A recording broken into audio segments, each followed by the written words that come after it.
Conseil des ministres. Amadou Moustapha Ndiaye, ministre porte-parole du gouvernement, revient sur les points essentiels du communiqué. Nous l'écoutons.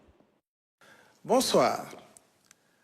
À l'entame de sa communication, le président de la République a adressé ses condoléances les plus attristées au khalife général des Mourides et à la communauté musulmane suite au rappel à Dieu du khalife général des Baye Fall, Serigne Amdi Modou Mbenda Fall, et de Serigne Moustapha Saliou Mbacké, fils du défunt khalife général des Mourides, Serigne Saliou Mbacké. Le président de la République prend des décisions fortes pour redresser et moderniser la gestion des finances publiques. Après l'audit réalisé par la Cour des comptes, il est impératif d'agir vite et bien. Le chef de l'État exige un plan d'action clair et rigoureux pour redonner crédibilité et efficacité au système budgétaire et financier du pays.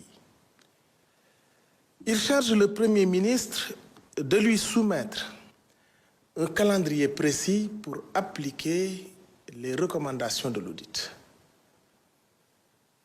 Un programme spécial de maîtrise des dépenses publiques doit aussi être proposé en tenant compte des réalités économiques et sociales et en s'inscrivant dans la vision Sénégal 2050. Dans cette dynamique, une nouvelle réglementation encadrera l'émission des emprunts de l'État et la gestion de la dette publique. Le ministre des Finances et celui de l'Économie doivent proposer, sous la coordination du Premier ministre, un décret sur les emprunts de l'État ainsi qu'un cadre organisationnel modernisé.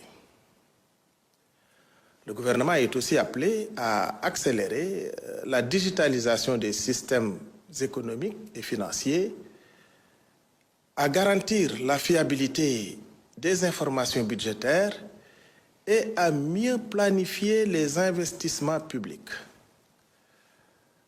Autant de réformes qui visent une gestion plus transparente et performante.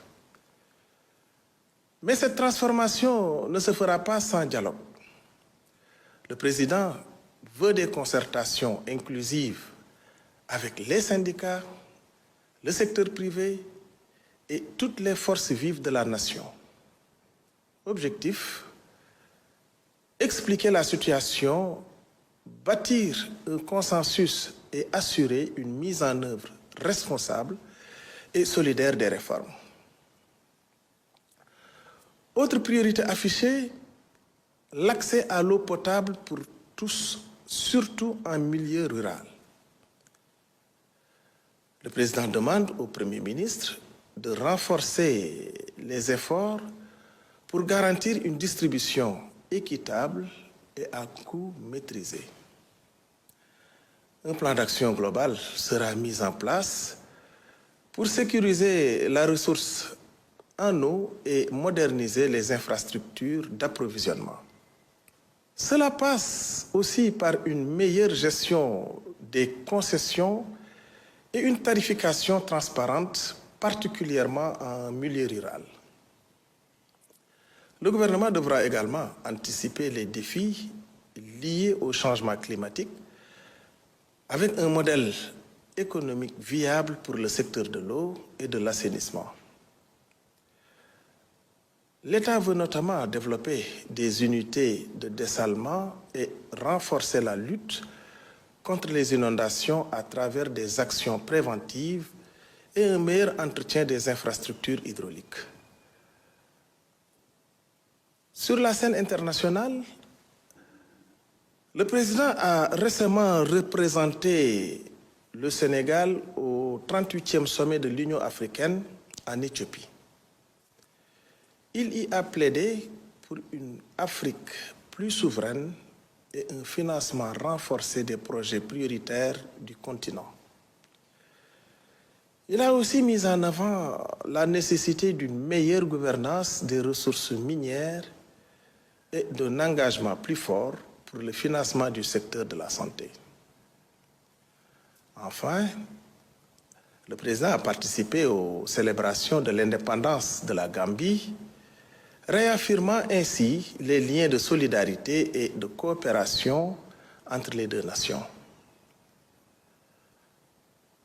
Ce vendredi 21 février, le Premier ministre se rendra à l'Assemblée nationale pour expliquer les leçons à tirer de ce rapport et présenter les actions correctives qui seront mises en place.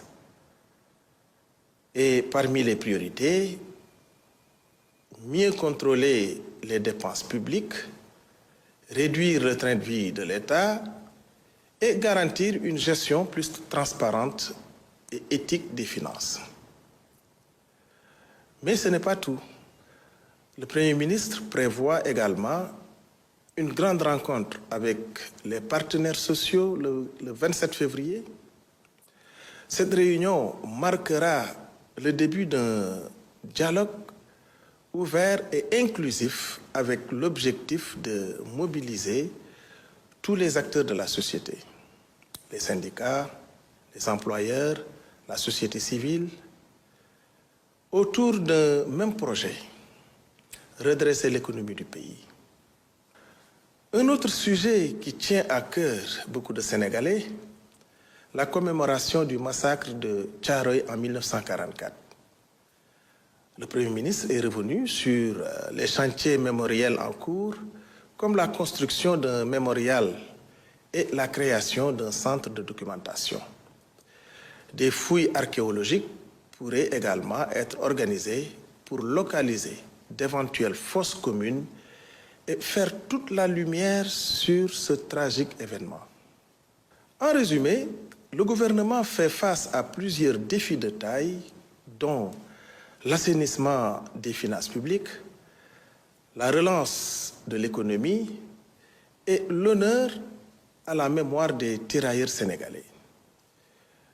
Pour y parvenir, une chose est claire, la mobilisation de tous est essentielle. Avec ces mesures et ces engagements, le Sénégal amorce une nouvelle phase de gouvernance, tournée vers la transparence, la rigueur et l'efficacité au service du développement et du bien-être des populations. Je vous remercie de votre aimable attention et vous souhaite une excellente soirée.